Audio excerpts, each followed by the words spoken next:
You are listening to The Thought Leaders Show with the world's cutting-edge, hottest innovators, influencers, and impact makers today.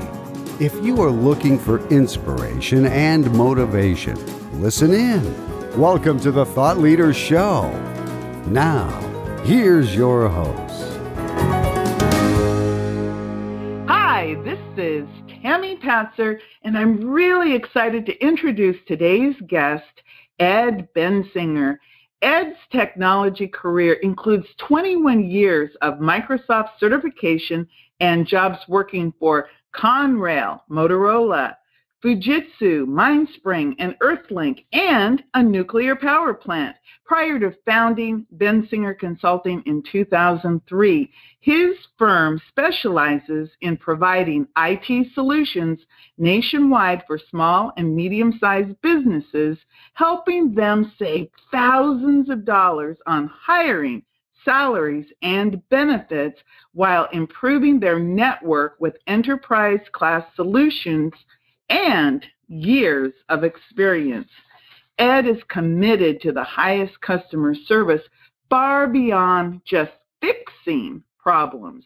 Ed is a trusted advisor. He helps clients make informed decisions that balance their IT needs with budgetary concerns. Ed partners with clients every step of the way, each and every day. From teabag manufacturers to commercial real estate firms, Bensinger Consulting provides IT solutions that support clients doing in excess of $1 billion in annual sales. Welcome, Ed. Hey, Tammy, thanks for having me. It's great to be here. Well, I'm going to pick your brain today, Ed, because I really think what you offer is so important in the world today with all the things in the news about giants like Equifax and Dropbox and who knows getting hacked. And all of us are what I would call information producers. We're all publishers. We all have all kinds of confidential and just prolific information, and we're all working in something called the cloud. And so I wanted to ask you, first of all, tell me a little bit more about who you help. We help mainly business, anywhere, mainly manufacturing, distribution, but as you said, I do have verticals that go into commercial real estate. We do medical. So some pretty high confidential information needs to be shared amongst quite a few of our clients. And our clients range anywhere from just really 4 people that work out of their home and we share information in the cloud to 250 people that are in multiple offices scattered throughout the country. Wow. I used to work in the newspaper, and, you know, back in the day, you did everything on your little iMac computer, and then it went, we saved it, and we carried around a lot of USBs and things like that. Now the whole thing is done actually in the cloud. So think about that. If something ever got compromised, you know, an entire newspaper business could go boop, out, gone in a flash. So tell me, what are some of the big issues facing the average company today? And again, like you said, it could be a little small mom and pop type business, or people working from their homes but sharing information, all the way to these massive multi-location corporations. Maybe give me 2 or 3 big things that they should be really paying attention to. Well, I tell all my clients pretty much the same thing. It doesn't matter how small or how big they are. One is when you're accessing your personal data or your business data, never use public Wi-Fi. Like, airports are the worst place. People sit there and watch your traffic all the time just looking to steal your passwords. Just really avoid it. And mistake number 2 is putting passwords, credit card information in the cloud Like you mentioned, Dropbox got hacked, Equifax got hacked. If somebody gets your username and password, like especially from Dropbox, where 68 million users had their passwords and email addresses up for sale on the dark web, you know, if somebody gets a hold of that and logs into your system and they find a document that has everything listed, it's gone. We just had a client about 2 weeks ago in the commercial real estate. He did not follow my advice, and on his personal Gmail, not his business email, but his personal Gmail, he had information that was it was information how to transfer money from his account to somewhere else. And somebody hijacked his Gmail username and password and transferred $70,000 right out of his account. Oh, my goodness. Now he's dealing with the FBI. And if he just would have taken my advice, that would have never happened. Sure, they would have got read his email, but they wouldn't have had that information about how to transfer money out of his account. He had all that stuff saved in his email. Speaking of passwords, what is the best way to protect yourself? You know, I've heard a variety of different ways, but what would you tell somebody, you know, like first line of defense is what type of password should you have? I always use pretty secure passwords, at least 8 to 15 characters, you know, with a number in there and a special character and a cat. I normally use something that I can remember. It just spelled funny, right? Or throw in a character in the middle. And I can tell you my banking password and my PIN number for my ATM card is only used for that. It's not used for anything else. So I do have, you know, different passwords for, you know, sites that might get hacked a little more easily, like Apple, iCloud, and iTunes is constantly being hacked. Actually, my wife actually had her credit card, and the first thing they did is they went to iTunes and started making purchases on iTunes. Luckily, Wells Fargo stopped it, but yeah, iTunes is huge for that. So you can even ask Wells Fargo. They told me that straight up, that when a credit card gets stolen, they ask if you have an iTunes account. Wow. So if you have an iTunes account, and you mentioned Apple iCloud, a lot of times I think Mac users have this false sense of security about hacking, because I'm a Mac user and I've been told, oh, you really don't have to worry because you're on a Mac, and obviously that's not true because of iTunes and Apple iCloud and different things. So like you said, have a secure password, use different passwords, and especially for sensitive information like your banking information should be 100% totally different than any of your other passwords. That's really good advice, because I know a lot of people, you know, who I remember people with which password? Oh, password 123. You know, right. That was their example of that, or birthdays or birth years. I know a lot of people fall back on things like that. So that's really interesting. Do you find that in the business world that people do the same type of things with their passwords as people do personally? Well, with our clients, by default, we enforce a strong password.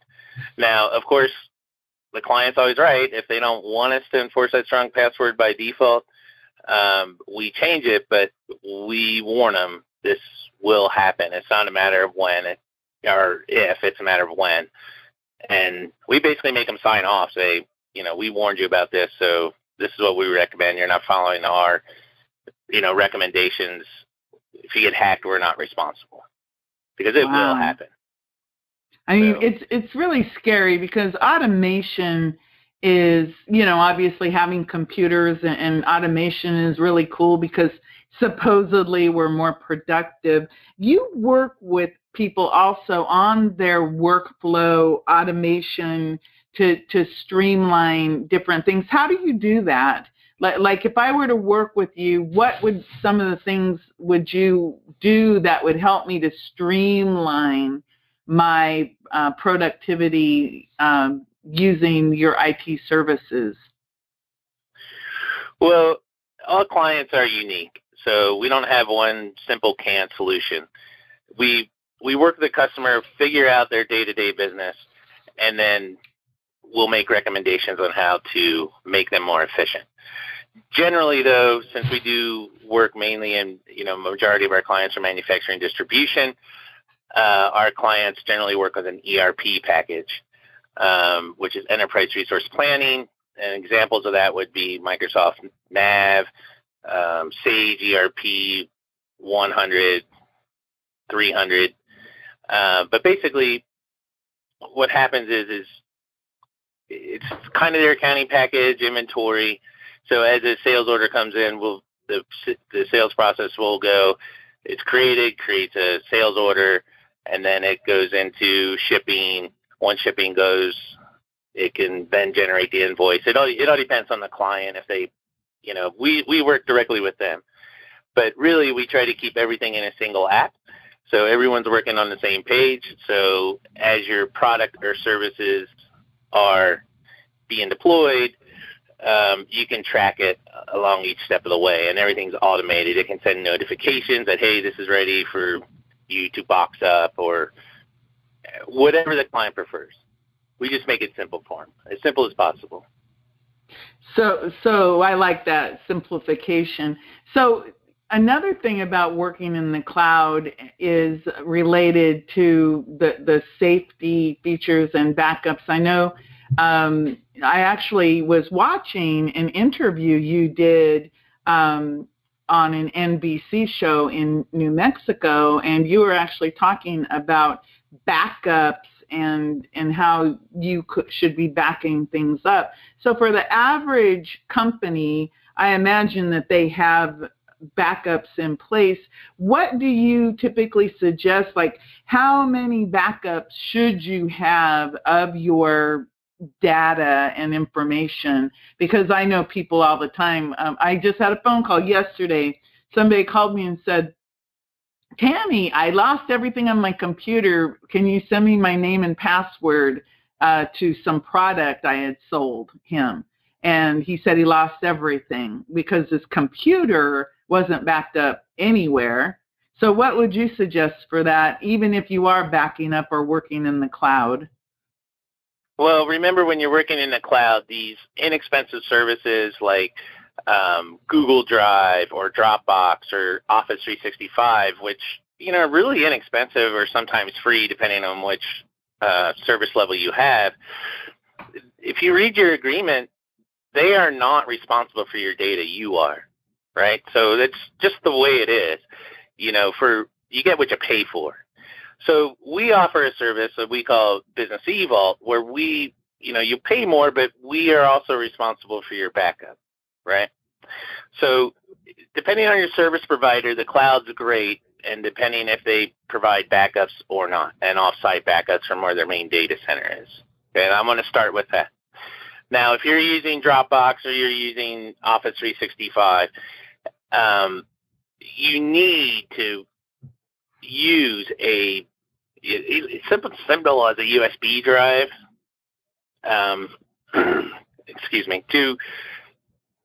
to back up on a regular basis. I would say daily, or at least once a week no less than once a week.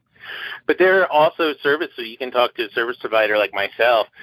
So if you don't have the time to back up, or you just don't care to back it up, you want someone else to take responsibility for it, we can do that. We can actually back up G Suite and Office 365, and we can back it up with a third-party tool and back it up to another data center. So depending on your size, your budget, there's multiple ways to do it. But at the very least, a USB drive's cheap. You can get them less than $100, and you just do it manually. And USB drives, they range from the little itsy bitsy ones all the way to like the handheld type ones. I know I have one that's like 3 or 4 terabytes, and it fits it's like the size of a deck of cards.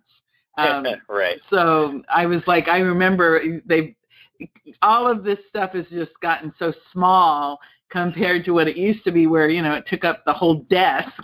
And now it's like fits into, it's the size of something that fits into the palm of your hand or the size of your thumb. Hence the name thumb drive for some of that technology. Correct. So you also, go ahead. Oh, sorry. There's also these newer devices, excuse me, called network storage devices, like QNAP, Netgear, Thecis, a bunch of people make them. But the nice thing about them, if you're a small office, home office, even a home user, you can put this in your house and you can back up, and you can basically have your own little private cloud.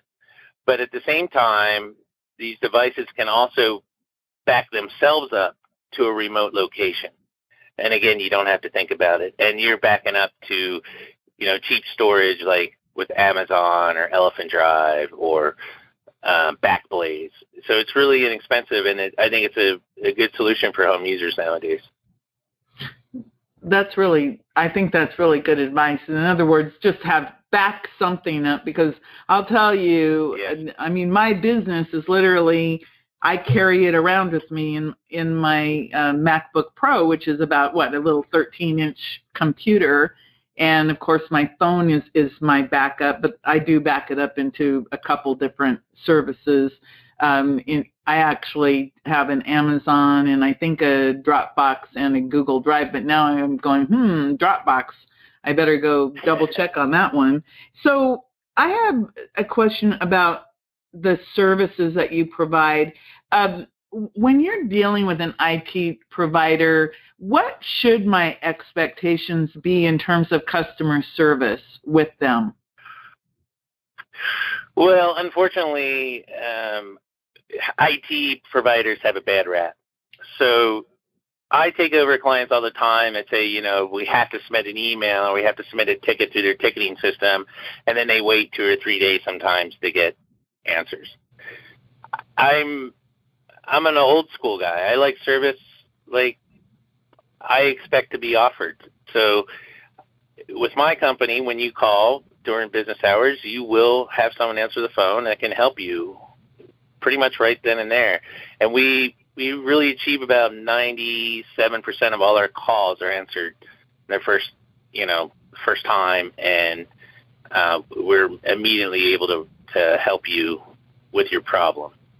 I know we are not typical, but like I said, I'm old school, and my philosophy is if you have a plumbing issue, right, and you have water leaking in your house and you call the plumber and you get voicemail or you get, we'll call you back, you're not waiting. You are going to call the next plumber to resolve your issue right away. I see IT as the exact same thing, and I run my company in that manner. I think you're right, because I know that because your computer, it's like an extension of you. It's like when your computer or your IT system goes down, it's like you're out of business, essentially, until right. you get it back. And if you can't call the person, I mean, sometimes I have to laugh because, for example, Verizon or Fios, the TV service, and it goes out and it says, okay, well, go online. Well, if your internet is down, you can't go online to do anything. So it's one of those catch-22 situations. What about maintenance issues with IT systems? A lot of times I think we just think that computers will, and I'm guilty. I just think, my computer is just going to go on forever and my systems are just going to work. And but I know that's not necessarily true. Should the maintenance schedule be, or what should the expectation be? Well, in our business, like I said, we talked about service, how we respond. And with the maintenance, what we do with our maintenance contracts is we basically, twice a month, we do basically a hands-on audit of servers, look at logs, verify disk space. We also monitor 24/7, but we do the additional audits twice a month, manually, just because automation's great, but it's not 100%. It's just unfortunate. That's the way it is. Things slip through the cracks, and we find things, and we correct them. So we do the same with workstations, not twice a month, not as much, but we still push updates twice a month, make sure all the security patches are in place. We monitor antivirus or whatever security software you're using every day, 24/7. So maintenance is really key. We do automate a lot of stuff through our management software, so just cleanups, get rid of temp files, just really get rid of junk that slows down your computer. And like I said, with the servers, we do a much more intensive and more proactive approach with servers, because if the server goes down, your whole company goes down. Right. You can't have it. So I have dedicated people that do not talk to clients. All they do is work on preventive maintenance for my client. So. Wow, Ed, it sounds like you really got what I really liked about what you're saying about your company, and you call it old school, but really it should be just the norm, high quality customer service with real people. I mean, that's what I like. It's not like that most of the time, though. It's really not, unfortunately. Yeah. Well, you've also written a book, Introduction to Cloud Computing, 5 Critical Facts Every Business Owner Must Know Before Moving Their Network to the Cloud. So you've written that book, and you've actually been on a national media tour. Like I said, I did see that you appeared in New Mexico and in Arizona, and you also recently spoke at the Business Expert Forum at Harvard Faculty Club. How was that experience? Harvard was great. It was I had really no idea what to expect. It's something I didn't think I would ever accomplish in my life, but it was an amazing experience. I met amazing people from all over the world, and hopefully I'll get to do it again one day soon. I think so, because I heard your presentation, and again, it was very useful. And again, the media tour is kind of cool. Do you have any other appearances coming up in the future? I have Reno, Nevada, and Kansas City this month.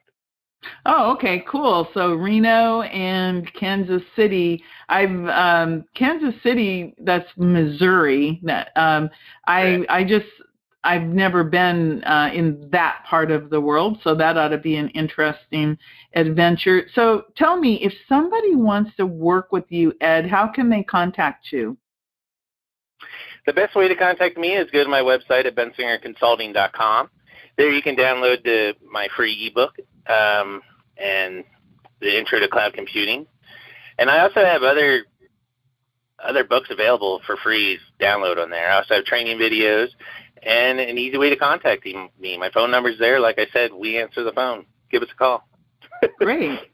So very, very easy, bensingerconsulting.com. And in the show notes, I will have your contact information and your website and access to the Introduction to Cloud Computing ebook for everyone. So again, Ed, thank you so much for sharing all of your great information today. Thank you, Tammy. It's great. I hope we can do this again. Well, I'll invite you back again, so take that as an invitation. Everyone, this is Tammy Patzer. Go make it a beautiful day. You've been listening to the Thought Leaders Show.